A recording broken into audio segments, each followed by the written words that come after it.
Saludamos a Rafael Puente, se encuentra en los estudios de ABI La Televisión en Cochabamba. Vamos a hablar de diversos temas, uno de ellos relacionado también a un artículo que había publicado sobre la relación Bolivia-Chile. Rafael, qué gusto, buenas noches, bienvenido. El gusto es mío, Gabriela. Buenas noches. Me gustaría iniciar la entrevista precisamente, Rafael, con este tema de la situación que se presenta entre Bolivia y Chile a raíz de la visita a puertos chilenos por parte de autoridades y aquello que de repente se ha puesto más tenso aún en los últimos días. Un artículo que publicabas en el diario Página 7, lo habíamos revisado y nos llamaba mucho la atención la forma en la que planteabas esta situación. Claro, en realidad lo que ha ocurrido con el canciller y su equipo viene a poner de relieve y a llamar la atención por la torpeza con que se ha procedido sobre algo que no es nuevo, siempre fue así. En el escudo nacional de Chile, la leyenda dice por la razón o la fuerza. Es decir, cuando tenemos razón, y cuando no tenemos razón, aplicamos la fuerza. Así fue como perdimos nosotros el litoral, porque razón no tenían ninguna. Y así fue como presionaron al gobierno nuestro, que se dejó presionar miserablemente, el del Partido Liberal en 1904, para el famoso tratado, y después se dan el lujo de incumplir el tratado y no pasa nada. Es por la razón o la fuerza, no nos da la gana, no cumplimos. De la misma manera, en su momento, se apoderan de las aguas del Silala y cometen con el país una serie de faltas de respeto, de torpeza, que siempre estaban basados en el hecho de que ellos son más fuertes que nosotros. No se puede negar, tienen más fuerza económica, más fuerza estatal, mayor estructura estatal. Cuando se produce la guerra de Bolivia con Chile y nosotros teníamos un ejército de voluntarios, dignos de todo elogio y aplauso, pero voluntarios, Chile ya hacía tiempo que tenía un ejército profesional y tenía una armada tremendamente poderosa. Entonces resulta ilusorio pensar que porque tengamos razón, e incluso porque internacionalmente nos puedan dar la razón, se va a resolver nuestro enclaustramiento marítimo. Ahora, con esto no le quito ningún valor a toda la política que ha llevado nuestro actual gobierno en torno al tema del mar. Yo creo que ha sido toda nuestra historia la etapa en que se ha trabajado el problema marítimo con mayor seriedad, con mayor coherencia, con mayor lógica, en contraste con lo que venía ocurriendo tiempos anteriores. Walter Guevara, el poco tiempo que fue presidente, logró nada menos que el apoyo de la OEA a las reivindicaciones bolivianas sobre el tema del mar, e inmediatamente, antes de que termine la reunión de la OEA, Guevara sufre el golpe de Natush. Y entonces, claro, el gobierno de Chile dice, ve, con Bolivia no tenemos un interlocutor válido. Ahora no pueden negar que nosotros, nuestro gobierno, nuestro Estado como interlocutor, no solo es válido, sino que les ha resultado al Estado chileno sorprendentemente coherente, con visión de la cosa, con estudio serio, jurídico, con participación de todas las fuerzas políticas. Haya habido un acierto grande de nuestro gobierno también en tratar el tema internacional más allá de las diferencias internas que hay en este país. Entonces, a Chile le ha empezado a asomar pues otra vez la oreja de la fuerza, lo cual se ha expresado para empezar en esa contratación de la empresa que asesoró al gobierno de Estados Unidos para justificar la canallada que fue la guerra de Irak. Y ahora la contratan como empresa asesora del gobierno chileno. Se expresó también en la torpeza con que han puesto barcos de guerra cerca del litoral. Se expresa en la forma como han maltratado y faltado al respeto a nuestro canciller y a la delegación oficial de nuestro Estado boliviano. Rafael, buenas noches. Como dice el refrán, a Dios rogando y con el mazo dando. En el a Dios rogando, es decir, en todo lo que tiene que ver con la formulación teórica, con la argumentación jurídica, con el conocimiento histórico, con la apelación a las instancias internacionales adecuadas, en este caso la Corte Internacional de Justicia de La Haya. En todo eso estamos realmente a muy buen nivel. Rafael, buenas noches. Un saludo. Sí, dime. Julio Peñalosa le habla. Adelante, Julio. Han habido criterios de opinadores y analistas bolivianos y se han atenido un poco a la letra muerta de las formalidades de la diplomacia internacional y que en alguna medida han impugnado y con esa impugnación han invalidado la acción valiente, digamos, que se ha salido de los moldes de la diplomacia de las convenciones internacionales. ¿Cuál es su criterio al respecto? Bueno, se puede pensar, yo he oído a algún crítico por la televisión o por la radio comentar que ha sido un acto ingenuo de parte del Estado boliviano el acudir a... El pretender verificar lo que pasa en el puerto de Arica, siendo así que el puerto de Arica está en manos de una empresa privada que no es el interlocutor adecuado para el Estado boliviano. Yo no estoy de acuerdo, yo no creo que sea precisamente un acto de ingenuidad, sino que es la forma más visible y palpable de comprobar y demostrar al mundo entero el comportamiento del Estado chileno. Porque un Estado que firma con otro Estado, el de Bolivia, el Tratado de 1904, no puede después unilateralmente entregar ese puerto o esos puertos a través de los cuales opera el Estado boliviano, supuestamente cumpliendo el Tratado Internacional de 1904, no puede entregar esos puestos a una empresa privada, que no tiene por qué comportarse como Estado. Y la empresa privada se ha comportado como empresa privada prepotente y además chilena, y claro, ha tratado mal a nuestros gobernantes. Entonces, yo no estoy de acuerdo en que eso haya sido un error, creo que ha sido interesante, ha sido positivo, y con lo que tenemos que tener un poco más de cuidado es con nuestras reacciones, ¿no ve? No lo he oído, pero me han dicho que el vicepresidente salió declarando que nuestras Fuerzas Armadas están dispuestas a defender el territorio en cualquier momento. Si lo dijo refiriéndose a una posible agresión militar chilena, no me parece lo más coherente. Si algo ha sido positivo en toda esta gestión de nuestro gobierno, ha sido precisamente la afirmación de nuestra vocación pacifista, el apego a la ley, el apego al derecho. Y por eso es que yo planteo que la respuesta a esa actitud muy poco coherente, y muy cerrada y muy autoritaria, muy prepotente del Estado chileno, la actitud tendría que ser decir, muy bien, nosotros haciendo uso de nuestra misma autonomía estatal, dejamos de comerciar con puertos chilenos. Cerramos nuestras fronteras con Chile.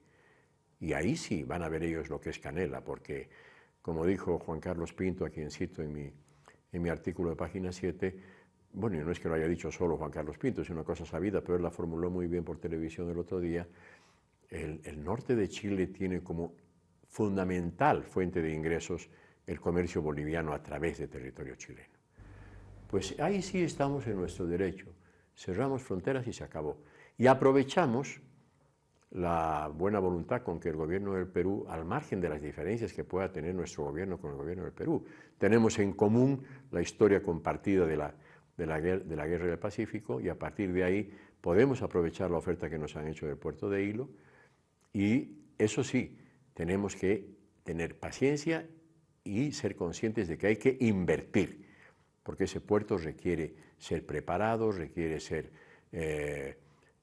comunicado, requiere probablemente obras incluso de infraestructura profunda en la propia costa, pero tenemos plata que estamos gastando en otras cosas que tienen sentido, pero que no son de primera necesidad.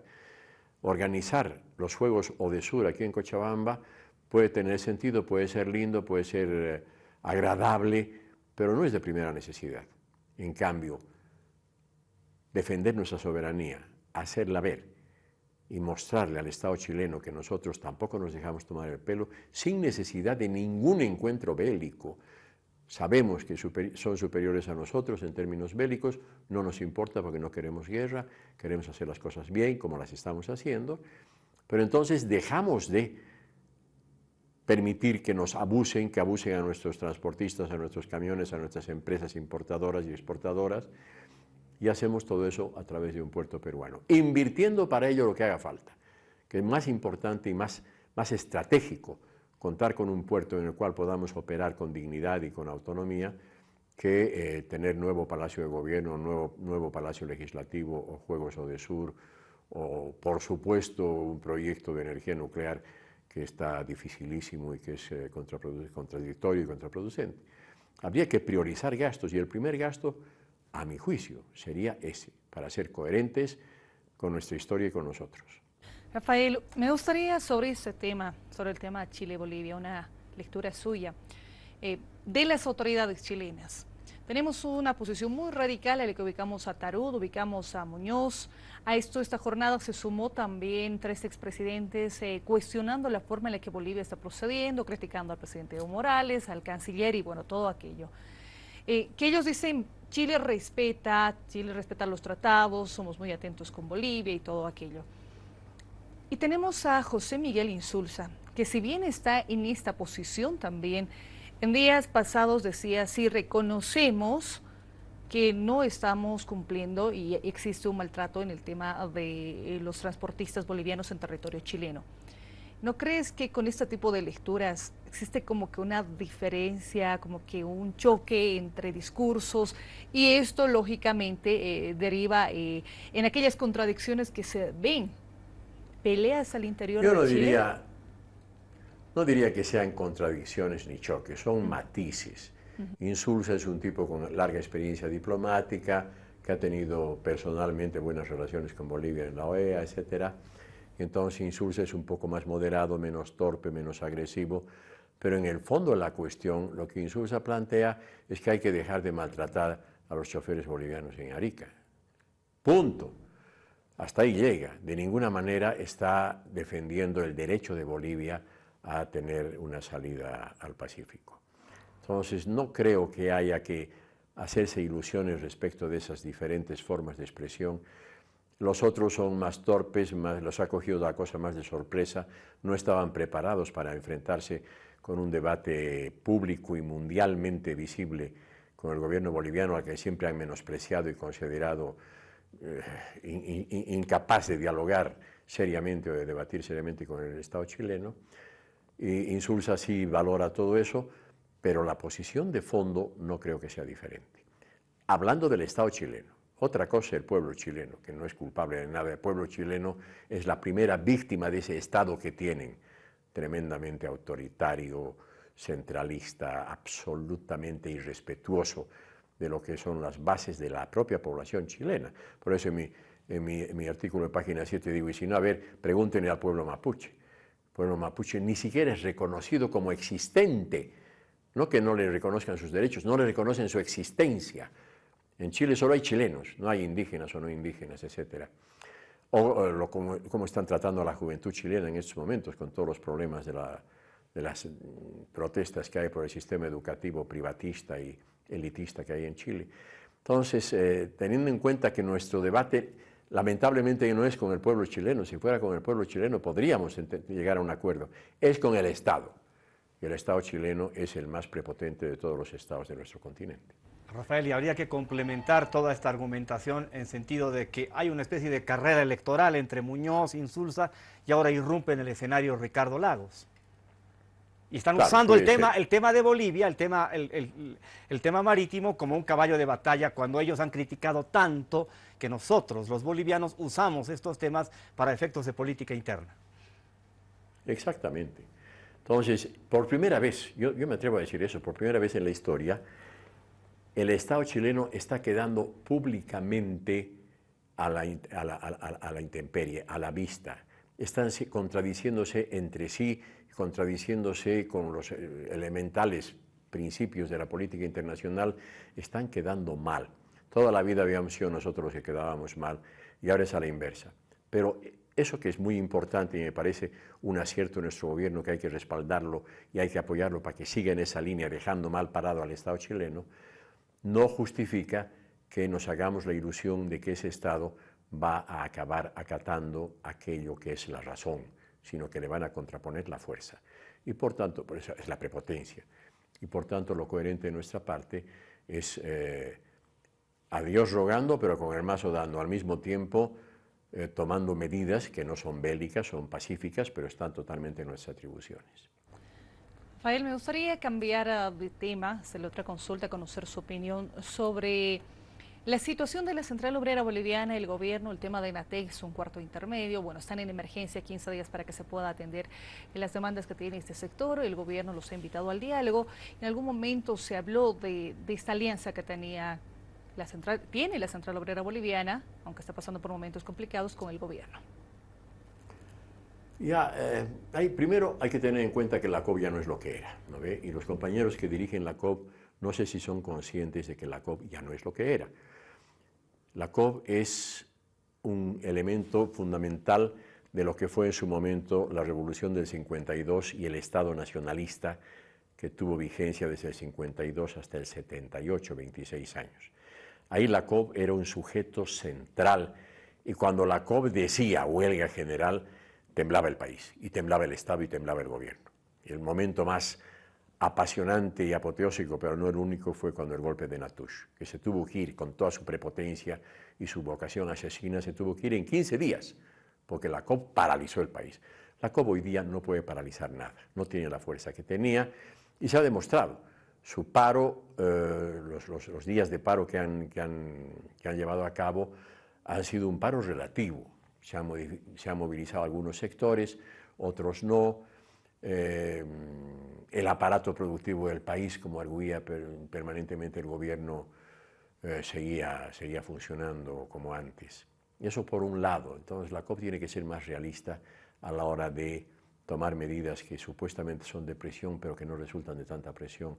Y es por el momento histórico que vivimos, que es otro, pues. Pero de su parte el gobierno tampoco está siendo consecuente, porque lo que no puede ser es que una empresa estatal, al margen de cómo se ha construido, al margen de todo lo que pasó con la empresa previa y su dueño Iberclade, etcétera, al margen de todo eso, no puede ser que una empresa estatal, que además en tiempos de la ministra Teresa Morales aseguró que sí iba a ser rentable, que había habido problemas, pero que se iban a corregir, etcétera, de repente resulta que no es rentable y deja en la calle a 900 obreros, cosa que una empresa privada no podría hacer impunemente.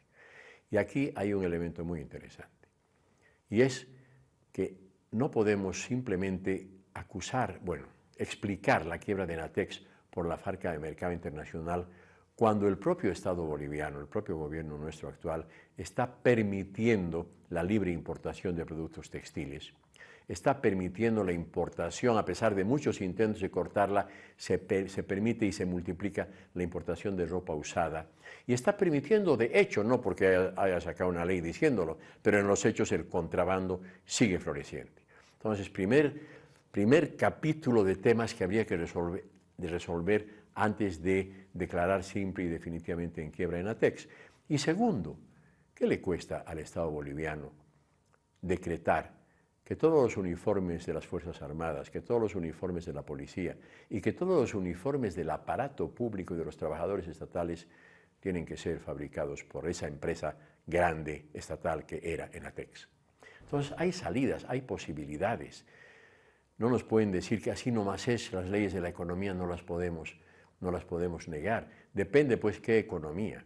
Y hemos quedado, y en eso estamos todos de acuerdo y lo sigue repitiendo nuestro presidente allí donde va, que aquí no estamos de acuerdo con la economía capitalista, así, simple y llanamente. Otra cosa es que se permite la existencia de empresas privadas, pero no se permite que las leyes del capital sean las que rijan en la política boliviana. Sin embargo, en el caso de Enatex son las leyes del capital las que han regido, pero además de un capital combinado con la libre importación, que no necesariamente es parte del capitalismo. Hay países capitalistas que no permiten lo mismo, y peor todavía en los hechos libre contrabando. Entonces yo creo que hay todavía muchos temas para debatir, y la COP está mostrando consecuencia a la hora de querer defender a sus afiliados, y en este caso la Federación de Fabriles, y más concretamente los Fabriles de Enatex, pero no está mostrando la capacidad de debatir todo esto y demostrarle al gobierno que tiene recursos, tiene formas y tiene responsabilidades que cumplir al respecto. Rafael, ayer el ministro Gonzalo Trigoso, el ministro de Trabajo, decía que la COP estaba poniendo en riesgo un pacto político sindical con el gobierno que podría traer graves consecuencias desde el punto de vista simbólico y que esto podría ser aprovechado por la derecha, aunque efectivamente reconocemos todos que la COP de hoy no es para nada la COP de antes. ¿Cuál es su lectura al respecto? Bueno, para empezar, el ministro Trigoso, yo no estoy muy convencido de que sea consciente del país en que vive, porque cuando empezó este problema salió públicamente arguyendo que en este próximo tiempo el desempleo se iba a reducir en Bolivia al 5% o 4,5%, no, al 0,5%, una barbaridad, no sabe lo que es empleo y desempleo, el ministro de Trabajo. Por algo es que no es el ministro de Trabajo el que lleva los problemas, y los compañeros de Enatex y demás se reúnen con el ministro de Educación.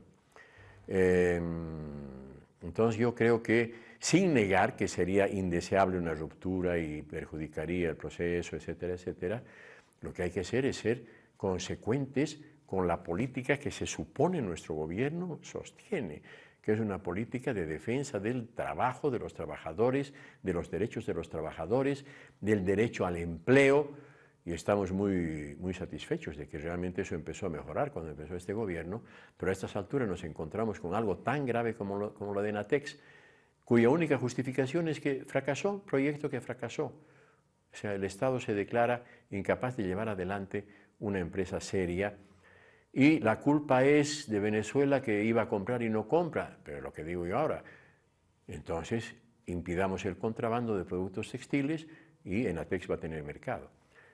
Impidamos la libre importación de productos textiles y Enatex va a tener mercado, pero hay la importación más libérrima de todos los productos y algunos que vienen de sitios como la China, donde junto a la mala calidad del producto hay un precio ridículo que se debe no solo a la mala calidad, se debe también al injustísimo salario que cobran los trabajadores en la China y que cobran los trabajadores chinos que vienen aquí con sus empresas.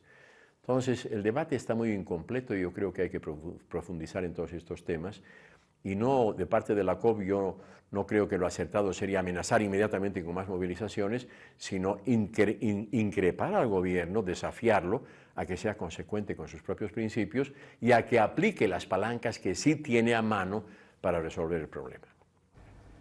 Muy bien, Rafael, muchas gracias por haber accedido a esta entrevista y que sea hasta una siguiente oportunidad. Buenas noches. Gracias a ustedes, Gabriela. Muy buenas noches.